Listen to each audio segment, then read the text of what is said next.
Halo, perkenalkan saya Konstansia Angelika dengan NIM 214005547. Pada kesempatan kali ini, saya akan memberikan analisa dalam konteks penegakan kode etik profesi hukum untuk memenuhi tugas etika dan tanggung jawab profesi hukum dengan dosen pengampu Pak Haposan Sahalaraja Sinaga SHMH. Di video kali ini, saya akan menganalisa dari film yang berjudul The Devil's Advocate. The Devil's Advocate dibuat pada tahun 1997. Film ini dibintangi oleh para aktor watak yang terkenal kritis terhadap film yang akan mereka bintangi, dan uang bakal menjadi pertimbangan utama mereka. Para pemeran tersebut adalah Keanu Reeves, Al Pacino, dan Charlize Theron. Film The Devil's Advocate mengisahkan tentang seorang advokat muda bernama Kevin Lomax yang diperankan oleh Keanu Reeves yang hidup dengan sederhana di kota kecil bersama istrinya Mary Ann yang diperankan oleh Charlize Theron. Karir Kevin terbilang sangat bagus meski tinggal di kota kecil. Sebagai seorang advokat yang perfeksionis, Kevin juga tidak pernah kalah dalam persidangan, kendati klien yang dibelanya salah. Melihat reputasi tersebut, sebuah firma hukum terkenal di New York kemudian menawarkan pekerjaan kepada Kevin sebagai mitra. Direktur firma hukum John Milton yang diperankan oleh Al Pacino menawarkan fasilitas gaji yang besar dan tempat tinggal untuk Kevin jika bersedia bergabung dengan firma tersebut. Penawaran tersebut kemudian disetujui oleh Kevin dan membuatnya pindah ke New York bersama istrinya. Setelah bergabung, Kevin menangani kasus besar yang membuat dirinya semakin sibuk. Hal tersebut membuat hubungan dengan istrinya menjadi renggang. Mary Ann pun sering mengalami kejadian aneh, yaitu melihat penampakan setan berwujud manusia di firma tersebut.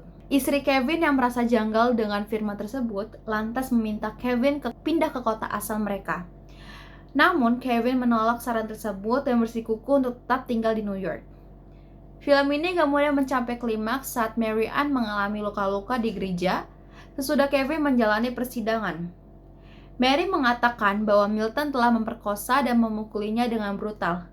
Lalu Kevin menolak untuk percaya kepada Mary Ann karena Milton terus berada di persidangan bersamanya saat itu. Kevin malah mengirim Ann ke rumah sakit jiwa untuk mendapatkan pengobatan. It's the money. Blood money, Kevin. Di rumah sakit jiwa itu, Mary Ann bunuh diri dengan Now look at me! I love you. No!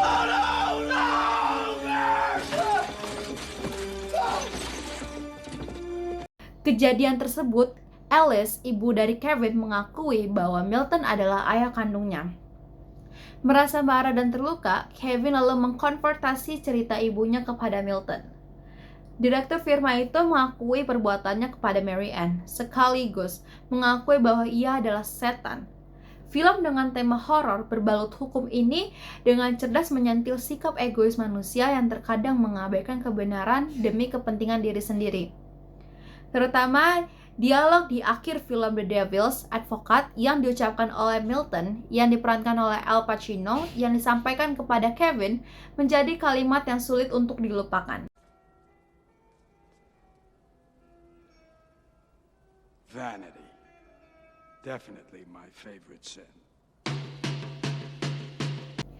Film psychological thriller yang dibalut dengan hukum ini memiliki konsep sangat menarik dan dekat dengan kehidupan. Bagaimana iblis dikenal memiliki kemampuan memanipulasi manusia untuk jatuh dalam dosa. Bagi kita yang punya kepercayaan, apapun profesinya, iblis selalu memberikan cobaan atau godaan. Namun, sebagai materi naskah, kehidupan pengacara merupakan yang paling tepat. Media ini memang didesain sempurna untuk membuat manusia jatuh dalam dosa jika kita menggunakan cara-cara yang licik dan memberikan dampak buruk sebagai efek domino.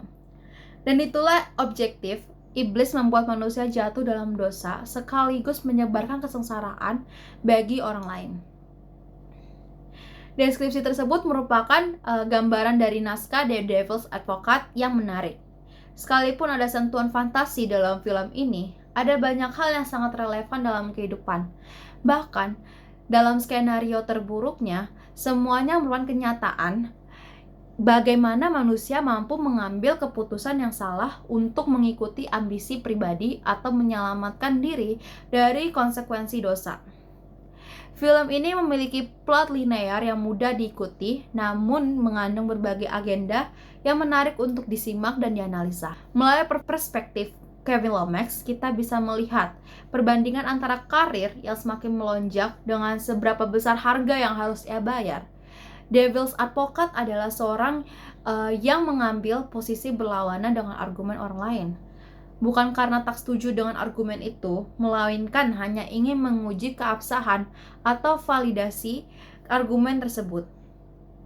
Permainan The Devil's Advocate ini biasa digunakan oleh para advokat untuk menguji argumen hukum yang dibuatnya. Sebelum berlaga ke pengadilan, advokat lain mencoba untuk mengkritisi. Dari film The Devil's Advocate, dapat kita analisa terhadap penegakan kode etik profesi hukum adalah: yang pertama, dalam film ini karakter utama Kevin Lomax menghadapi konflik kepentingan yang signifikan ketika ia menyadari praktik hukum firma tempatnya bekerja melibatkan kegiatan yang tidak etis.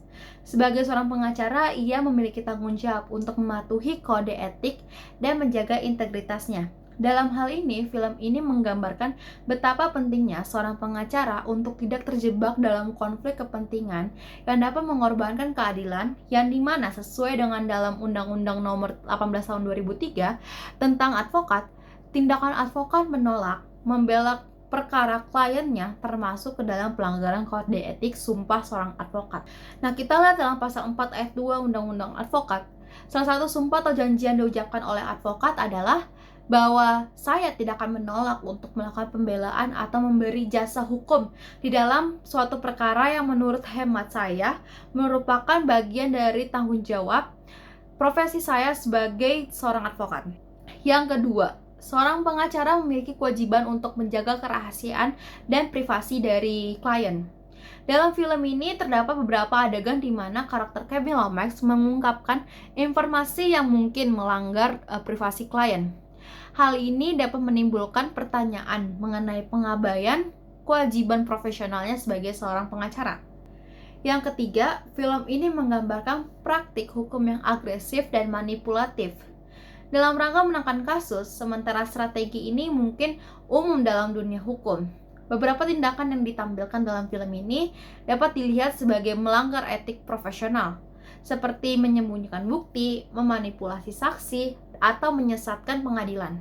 Yang keempat, seorang pengacara memiliki kewajiban untuk menjadi pengacara terbaik bagi kliennya dan melindungi kepentingan mereka. Dalam film ini, Kevin Lomax menghadapi konflik moral saat menyadari bahwa kliennya sebenarnya bersalah. Hal ini menimbulkan pertanyaan, apakah ia memenuhi kewajibannya sebagai seorang pengacara dengan memberikan pembelaan yang tulus dan efektif bagi kliennya? Sebenarnya, advokat dapat bebas memilih kasus mana yang dia bela dan mana yang tidak dia bela. Dalam aturan hukum Indonesia pun dalam Undang-Undang Nomor 18 Tahun 2003 tentang advokat, tidak melarang seorang advokat memilih kasus yang akan ditangani. Yang kelima, manakala setan menguasai hukum, maka yang dikejar adalah kemenangan semata dengan cara apapun, baik itu saksi palsu, memutarbalikkan fakta, saksi ahli yang mendukung opininya, dan sebagainya. Seolah melupakan fakta bahwa keadilan sesungguhnya adalah keadilan di akhirat kelak. Sebab yang akan bersaksi adalah anggota tubuh kita yang tidak mungkin berbohong. Yang keenam, setiap keberhasilan yang diperoleh dengan cara yang tidak wajar akan berimbas pada diri sendiri maupun keluarga terdekat kita. Yang terakhir, yang ketujuh, sifat jahat hanya bisa dilawan dengan kesadaran, nalar, dan dari hati kita. Demikian analisa hukum dalam konteks penegakan kode etik profesi hukum dari film The Devil's Advocate. Sekian, terima kasih.